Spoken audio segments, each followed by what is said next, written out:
I want to know what is the ruling regarding a person who commits falsehood of the tongue whilst fasting in Ramadan.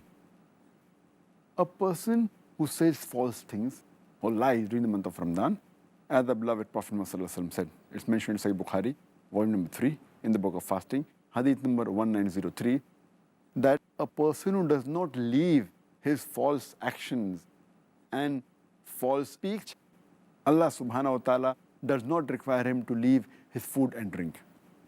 That means the person who keeps on lying and continues doing his false action and false tongue, Allah does not require him to leave his food or drink, indicating that doesn't mean that the fast will break.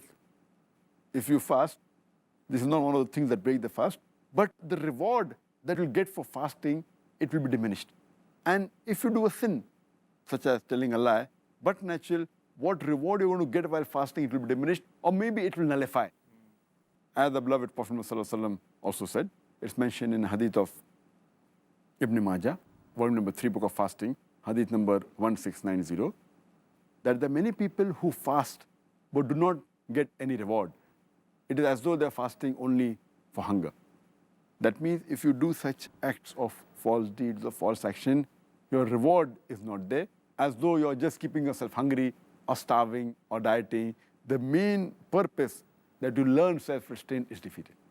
May Allah encourage us and help us to perform righteous actions which we benefit from in this world and the hereafter, inshallah.